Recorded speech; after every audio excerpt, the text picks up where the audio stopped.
In societies where modern conditions of production prevail, all of life presents itself as an immense accumulation of spectacles.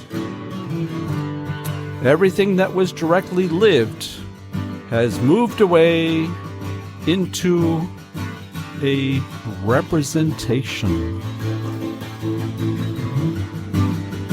Guy Debord, The Society of the Spectacle, 1967. And no, we are not in 1967. We are in the year of 2024. And you have reached the tipping point. Mike Boyle here. And our show today is titled Citizen Quitter. Citizen Quitter.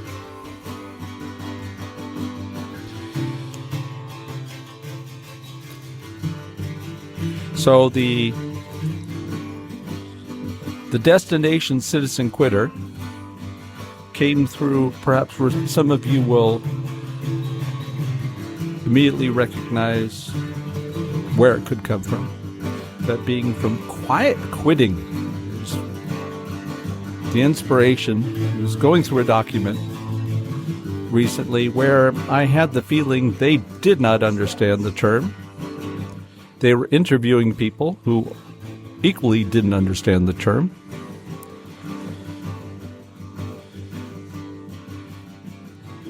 And I thought that was quite poignant because the problem is we do not understand this condition. And so therefore, we perform various means of interpretation that may or may not be valid. We never take the time to check it out. And it's no surprise that we don't get it right. Well, first, just to clarify things, quiet quitting is a relatively new term for something that's existed for a very long time. And I would suspect that this quiet quitting has been around since the beginning of the Industrial Revolution. Because quiet quitting is a means by which we keep our sanity. That means we perform actions that are devoid of all kinds of meaning for us. And I suspect very often within the realm of manufacturing either physical products or what we have today for at least 40 years is this manufacturing that's part of the service industry. I'm sure you're familiar with call centers. And so within these domains, either due to the ennui, the boredom that is to be found in performing such activities, the overall lack of meaning of that, of what's actually being completed, the absolute disrespect that one is confronted with daily,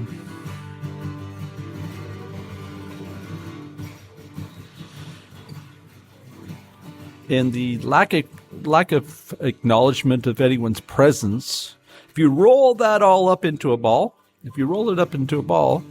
then you have a good idea of what this term is all about.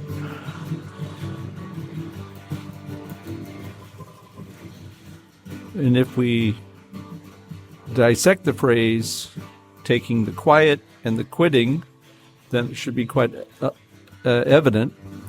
Quiet, that means you do not fight anymore. You become comfortably numb. And that quitting part means that you've gone from caring to not caring anymore.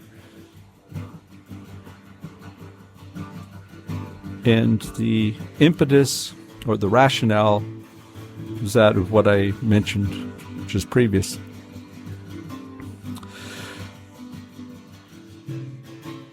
So I was thinking, do we have something that could be considered to be an equivalent within our society? And so I performed this mashup and started to realize that this phrase, citizen quitter, is quite powerful, actually. The citizen means that is your role within society, whatever. Well, actually, it's supposed to denote certain rights, certain privileges, the differentiation between either being a citizen or not being a citizen. We know some of us know that very, very well. And with the ability to actually vote here within our society. And the word quitter has a special meaning because it's actually a very derogatory phrase or word, because it infers that you're a loser. Yeah, if you're a quitter, you are a loser. And so to roll those two ideas up, especially looking at it from the perspective of coming to the point of realizing that it makes no sense to care, that the only way to get through the day is to be comfortably numb. And then we have, of course, some examples concentrating on what I think is the ultimate in what was put together, and that would be from David Graeber, the book Bullshit Jobs, where he goes into detail to describe the pure uselessness of a number of tasks that are being performed, and you will run across often the alluding to not only his book but this condition in him stating that in virtually all companies there seems to be these bullshit jobs. So can we consider such a thing as a bullshit citizenship? Well, if we look at this concept based upon the rights and the privileges, then that could be an interesting avenue to pursue.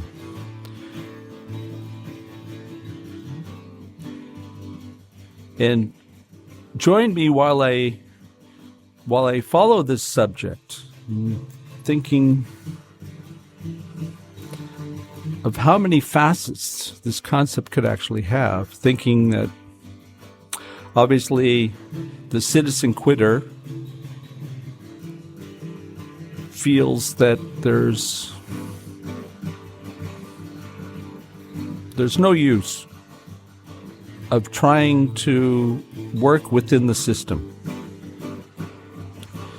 because those rights and privileges that supposedly what you have are only on paper.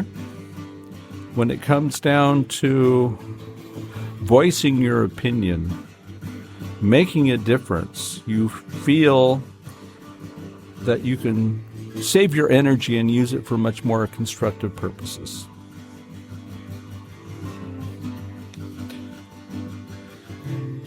And I raise the question, to what degree do we have a society of citizen quitters? Well, if we think about the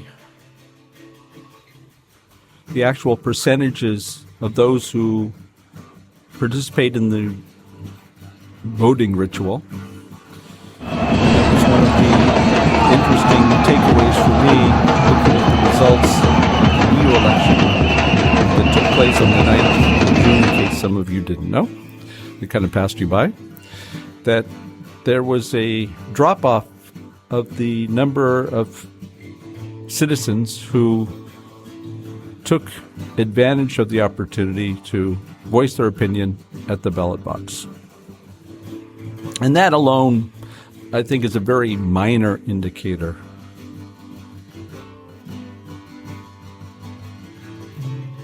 And then moving past that idea that you could care, but it takes too much energy. It takes you going from a situation where you're hopeful that you can actually make a difference within your society to that point of where you realize those people in power will allow you to voice your opinion, but it's basically lip service, these rights that you have. So why bother? There are so many other things that I can do to spend my time.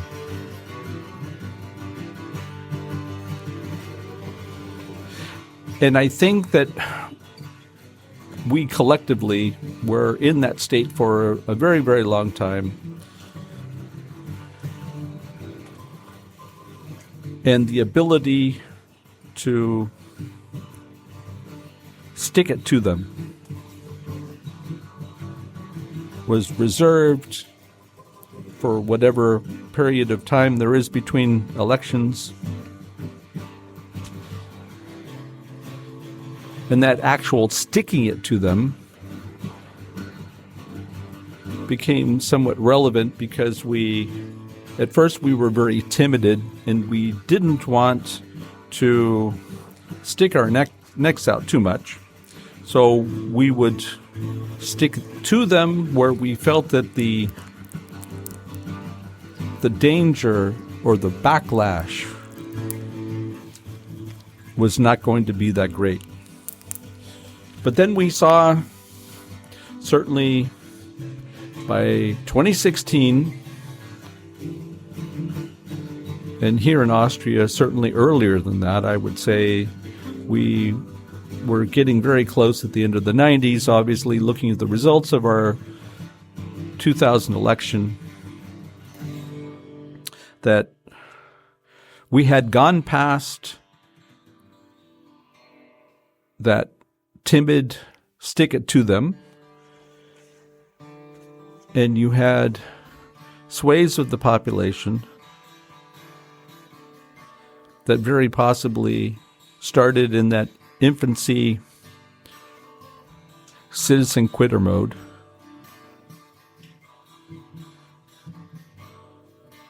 They started to realize that, we have a common identity. Now, that common identity is very much based upon having a common enemy, and the common enemy took on various forms, those being the powers that be, one of them. And then, of course, we always have our traditional scapegoats, and it doesn't matter how long we live on this planet, we keep coming back to them, regardless of whether this becomes a perpetual Punch and Judy routine where on the one side we need them, but on the other side we loathe them. And of course I'm talking about migrants. But the interesting part when we start looking at when the rubber met the road was definitely 2016.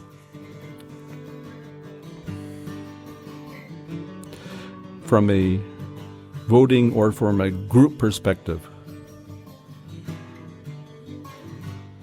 But we have some other tendencies that I'd like to talk about of when individual citizen quitters reach their own tipping point. And there's one concept that I stumbled across recently, and I had heard it before, but I more or less parked the idea. And that was this concept of going postal. And I just heard it recently, and so that was the trigger for me to mention it to you today. And it was all tied to work within the post office that was menial, very boring, where because the individuals don't find any meaning in that work that they were doing. And of course you have to imagine when all this was taking place, there was not that much automation. And because people were bored and people get frustrated, then they will lash out at whatever it may be, however trivial it might be. And within this particular concept, going postal, we had a rash of instances where disgruntled postal employees would go into the post office where they were working, and they would go rat-tat-tat-tat-tat, rat-tat-tat-tat-tat, rat-tat-tat-tat-tat.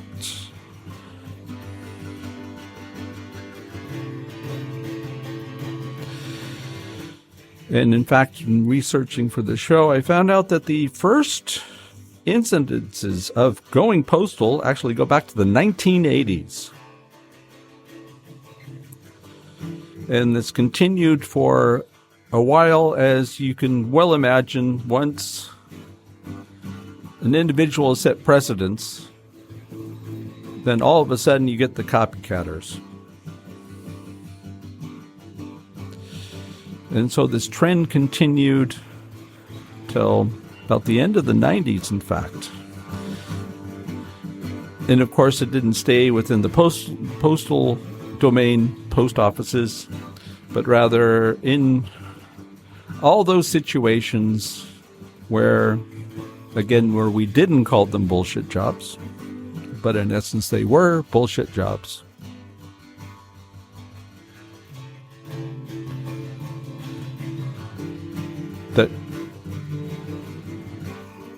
The point was reached where the individuals couldn't take it any longer, and they felt that they had nothing to lose because they were sick of the ennui.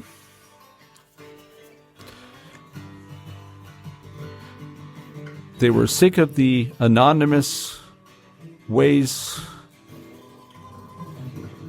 that the workplace was run, that you were just a number.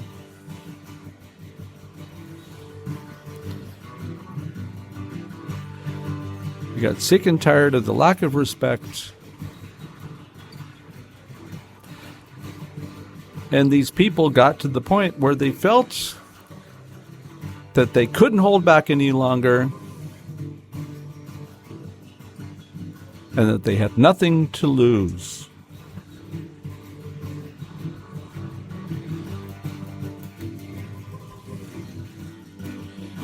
And I think particularly that state where you feel that you cannot wait any longer and that you have nothing to lose very much describes our situation today. Again, looking at the election that took place on the 9th and the typical hold them back, hold them back, hold them back. The cordon sanitaire, where we figured we just need to ring fence this virus. And that's good enough. And unfortunately, when we hear the reports of that of what took place, and in the election, and the interpretations that we had, that it's quite clear that this cordon sanitaire viewpoint is still very much present, because the comments that we heard were, oh, it could have been much worse. We would pick out the minor changes that disputed the tsunami that we were expecting. And these examples would be taken out of the bag, held up to the light, shown to everybody, and they would say, look, we still have hope.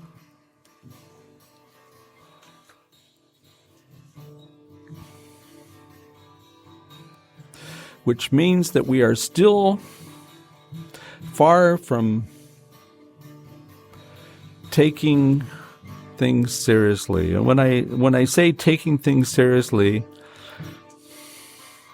I'm referring to understanding our citizen quitter here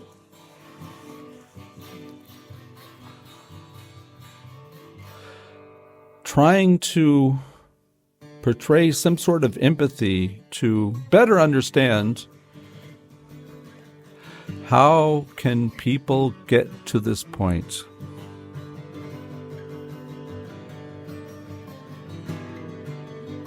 And it's been very interesting through time. We have all kinds of examples going back to the 60s where we had the backlash coming from the other end, and where certain groups didn't feel that we were making progress quick enough, and so they decided to take things into their own hands. And there's one particular story I'd like to start with,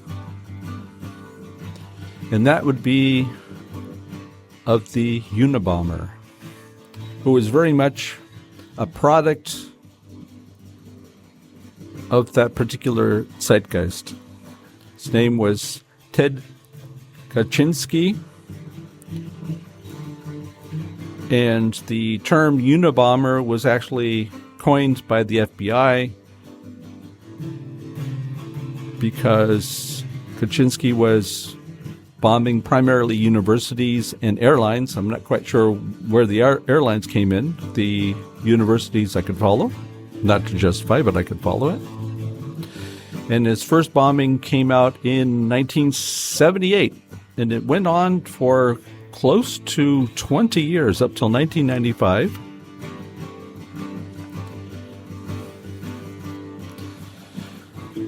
So I would argue that Kaczynski was a quitter in the respect that he did not want to conform.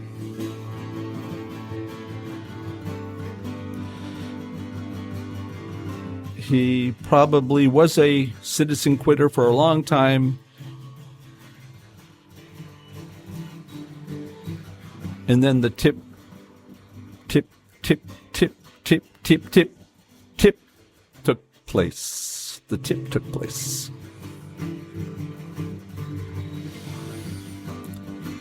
And Kaczynski was a stellar student, ended up going to Harvard, 16, mathematician.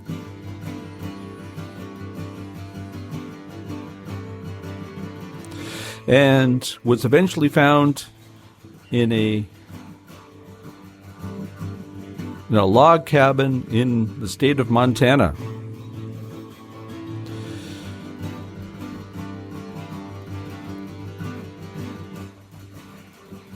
And we had others on both sides of the Atlantic, again, primarily coming from the side of the left, which we consider to be quite normal, that being the Weather Underground, or as we know, the Baader Meinhof, or the Red Army faction. And then we moved on. We moved on to the backlash that started raising its ugly head in the 1990s.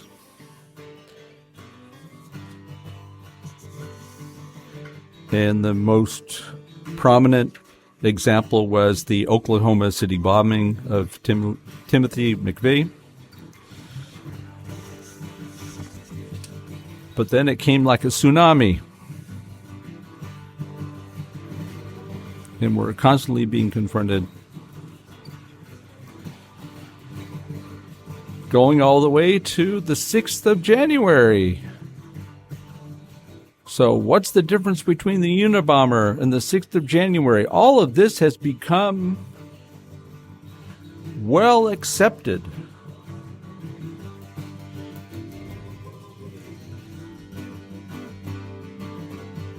So did this come from one day to the next? No.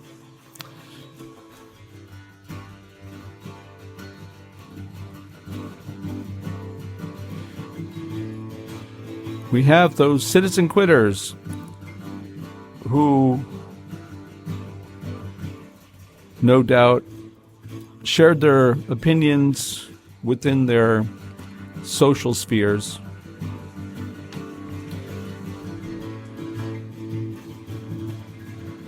And with the advent of the internet,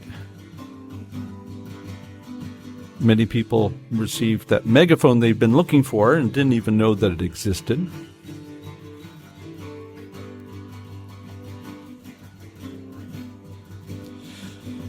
But there was a vortex that was reached between the citizen quitter and our political processes, very much driven by this idea that, like everything else, the only meaning in life is to be found through entertainment. So social interaction, political discourse was no longer needed. The public space where ideas can be exchanged became a relic of the past.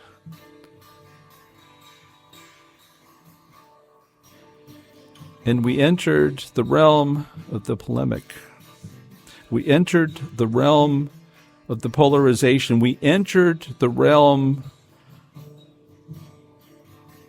of what was already started to be described within the movie network. I'm mad as hell, and I don't want to take it anymore.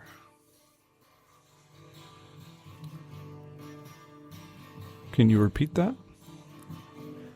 I'm mad as hell, and I'm not going to take it anymore. And within the film network, we have that scene where the fired anchor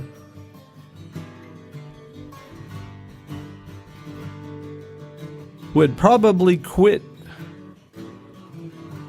in looking for any meaning in that of what he was doing, and with his firing, that became the trigger.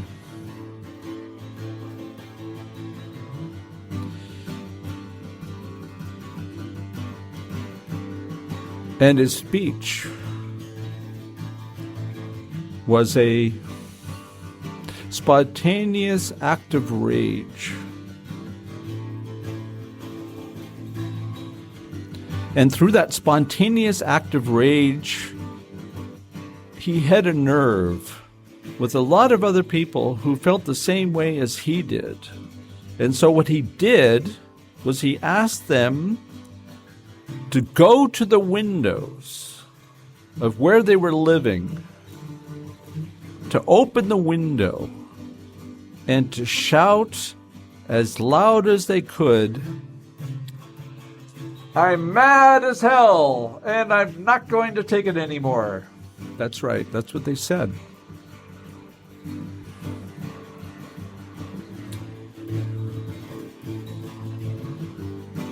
And he was shocked at that result. He did not expect that result. And the station didn't expect that result either. So they decided not to fire him after all. They kept him on. But the show became this act of rage. And he would be playing on this act of rage the pseudo-injustice,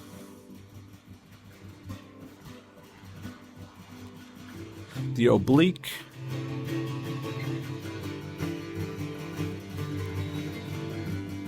the illiberal, the talkative,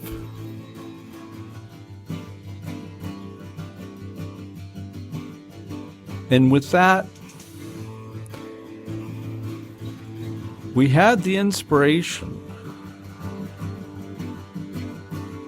of a number of different politicians who understood that pulse of the individuals who felt that they had nothing to lose,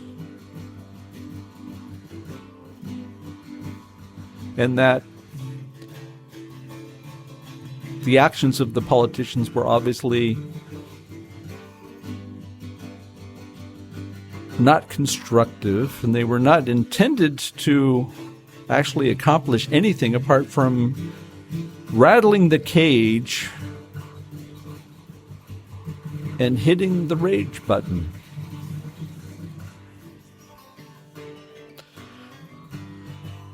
So I think we can call them the citizen quitters that have been around for a long time.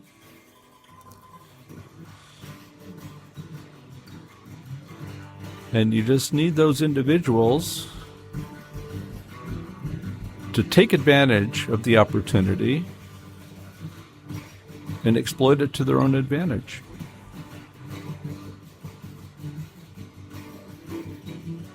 And as we've moved on, the network came out around 1975-ish. And so we've moved on, and the technology has allowed for us to be even more removed from each other, that atomization where we exist as individual entities with no connection to each other. And with that, it makes it very easy to fill a void that had been created through our constant striving for more information that has no meaning, facts without a purpose,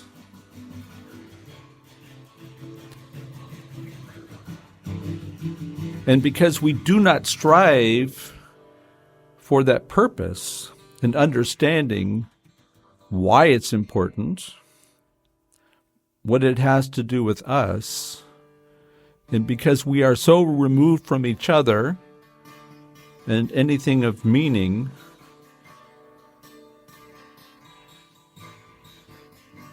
then our main driver becomes, because we're so focused on ourselves, becomes this titillation that we're only interested in partaking in those extravagant activities or extreme activities or those ostentatious activities. And we don't always have to take place, or we don't have to be participating in these activities directly, but we can certainly be part of it in that cathartic way of watching how others do those things that we wish we had the nerve to do, but actually we don't even know why we want to do it. But we enjoy watching the others do it. And we get this internal thrill.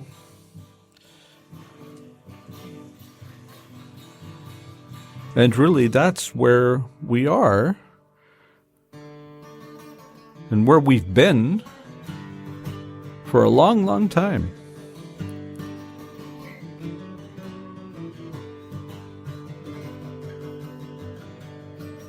And this just becomes more pronounced, and then we go back to the cordon sanitaire, where we try to hold it back, and it's much easier to ignore the alienation. It's much easier to ignore the disenfranchisement.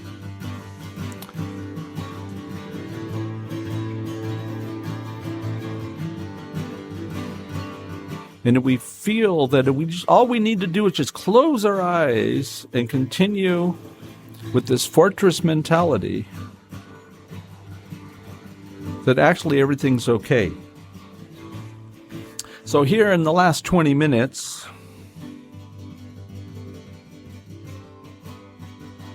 apart from throwing down the gauntlet, so to speak, that the first step would be to say that cordon sanitaire does not work. It does not work. Does not work. And so we should stop pretending that we vote for political parties that we find despicable because it's one way to actually hold the other ones back. This is not working, folks. We raised the point that those people who are voting this way, who are voicing their dissatisfaction, are voting for individuals who are standing there with a knife in their hands and they're ready to massacre you. We tried that one too, and it doesn't work. It does not work. And like so many other problems that we have within our society, could we once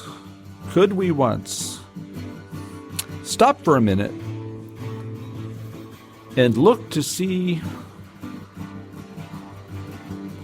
so what are these underlying issues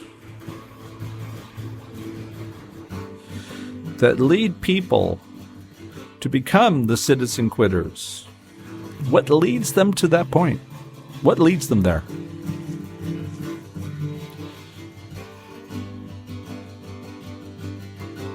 Is this something that we could understand?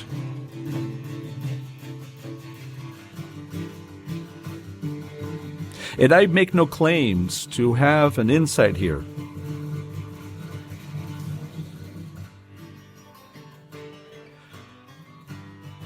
I'm just a lonely radio moderator here in my studio that's striving to understand. But I do understand a few things. Or I think I understand a few things. When I think about that description I gave you earlier about what leads people to become citizen quitters, I could understand that state.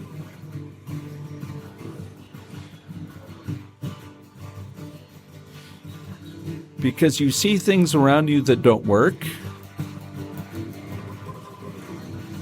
You see groups of people who do not care.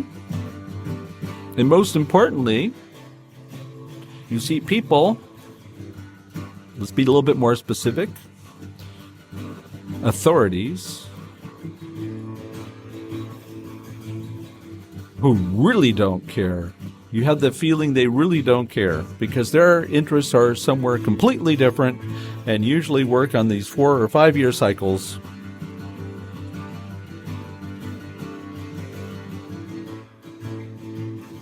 So that people throw up their hands in the air and they say, what can I do? I can follow that.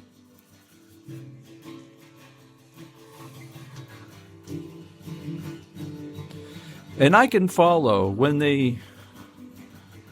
this continues for years upon years upon years, that at some period of time that click takes place and people say that I can't hold back the rage. I can't hold back the rage. The rage is here, and it's for all to see.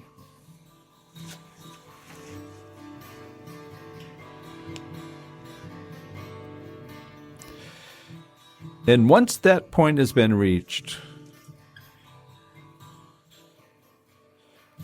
then it seems as if all rationality has been thrown overboard, that we're only working with emotions,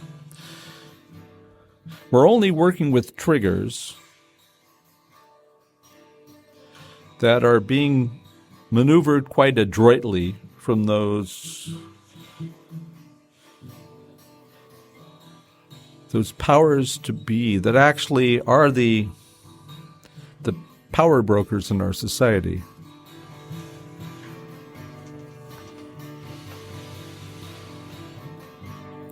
And then our citizen quitters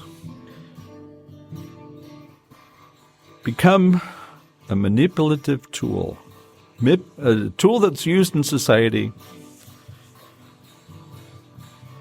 And then this all becomes a self-fulfilling prophecy because we keep playing the cordon sanitaire card, and then it's turned against us where we're told that you are the ones that are actually causing all this. You're not taking us seriously.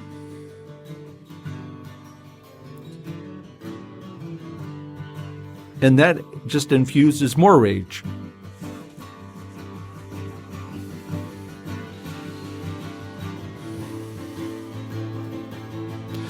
So the first step that I suggest that we all do is try to understand why people take on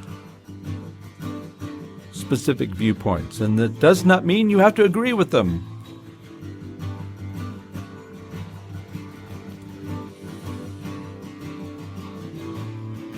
But I believe that very often we will find that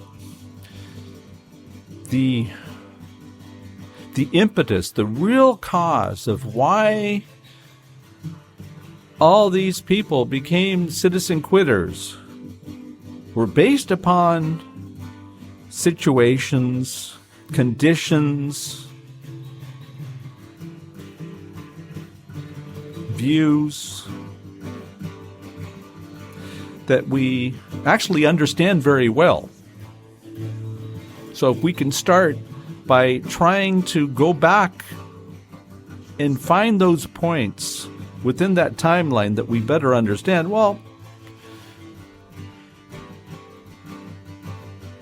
that's a good start. So once we go back there and we figure out, so what were the things that were holding us back? And almost as if we're performing some sort of reverse engineering, where we try to take us all back. We all need to go back to that point of that common identity that we all have. Regardless who we are, regardless where we come from, regardless of the roll of the dice that we got when we were born. But can we take it back? Take it back to that point of where we establish commonality, where we establish understanding, where we develop empathy.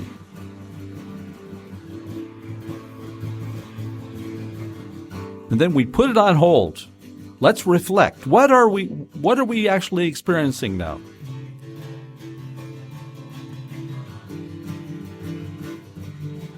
Do we all see that commonality?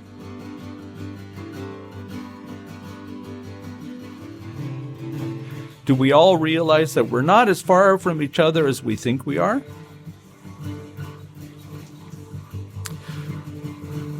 Well, I don't know about you, but I think that would be a damn good start. That would be a damn good start. Damn good.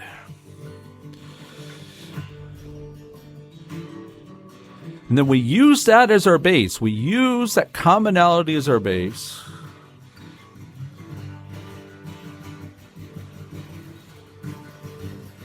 And can we use it as a means by which we develop that common identity, that we remove this concept, us versus them, and then it just becomes us, just us.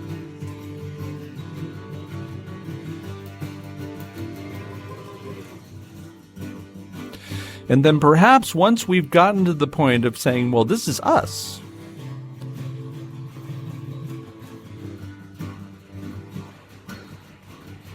then perhaps maybe we can start understanding the root cause of what's going wrong here.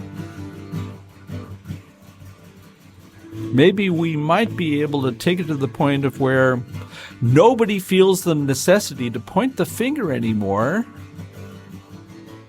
Because who are you pointing it at? It's us.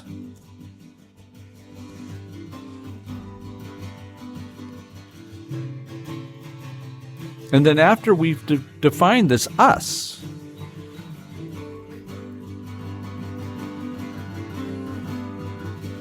then perhaps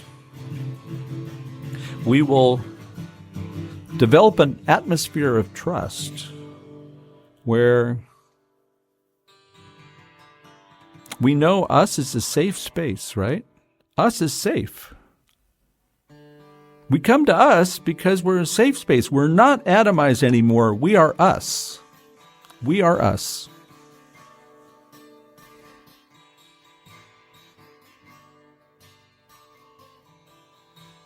Then we can raise the question, because it's a safe space and we can talk about things and it stays within the group.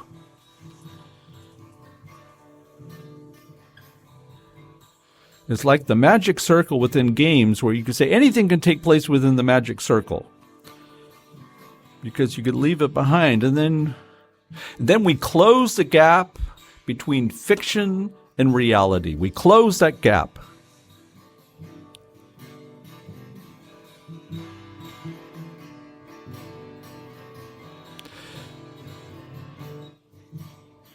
And then we ask the question, what's good for all of us? Because we have that common identity, right?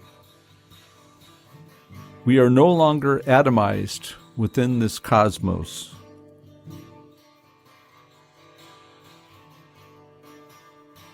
We are us. We are us.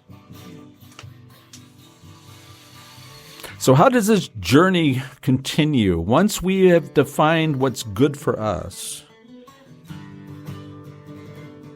can we broaden that definition of us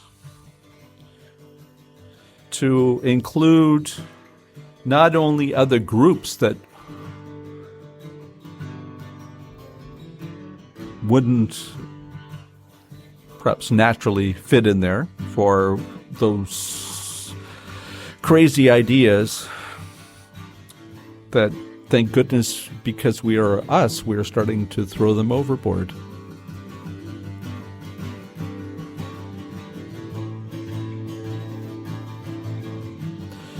But maybe we can start looking at all living creatures, and then we can start saying they belong to us. And then we've defined that our goal is to come up with solutions that work for all of us. Well, that would be a great place to be. And in my mind, I have a good idea of what that can look like.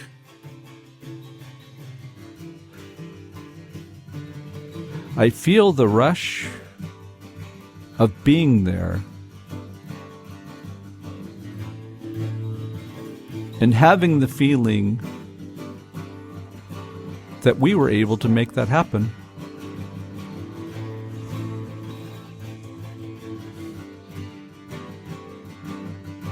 And then we are no longer required to live within the shackles of that atomized being,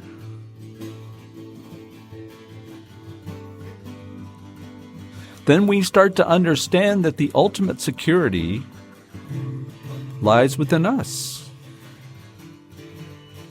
And that mutual aid that will naturally be supplied, and that respect and consideration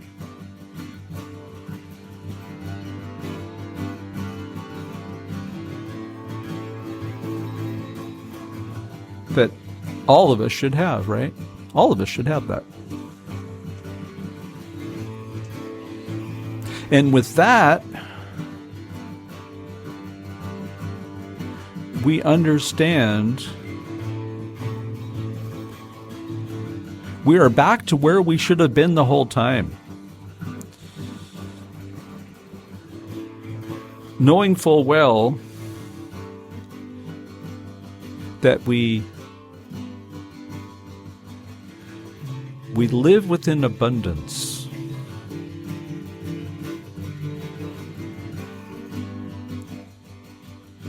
And that abundance can only be maintained if we make a conscious decision to say that everyone has the right, all of us have the right, right? All of us have that right.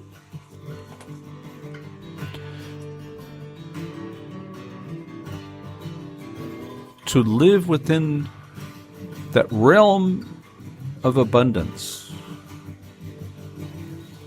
And because we do not feel that we need to hoard things, because if we don't do that, then a bad situation will leave us completely unprepared. But we've created this environment called us. And that means we don't need to hoard anymore.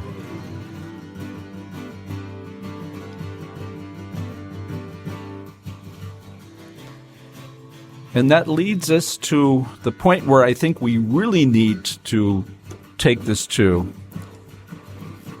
When looking at it, the problems that we are confronted with within our society,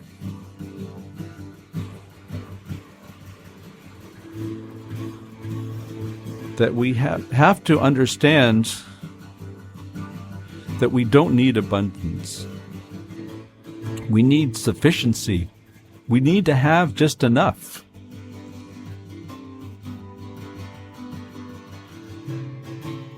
And through that sufficiency, that leads us all to a certain contentment. But the contentment is only reached when we make sure that it's something for all of us. Something for all of us.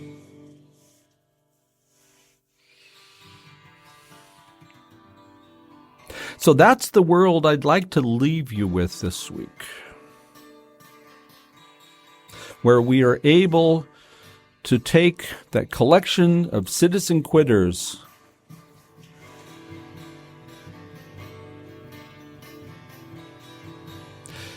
and take us all to that point where the populists cannot drive a wedge into our common purpose. And that common purpose, of course, that we're looking out for each other, which means it's all about us.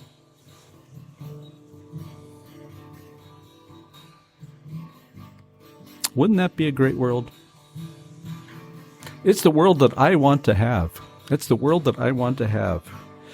And in spite of all the challenges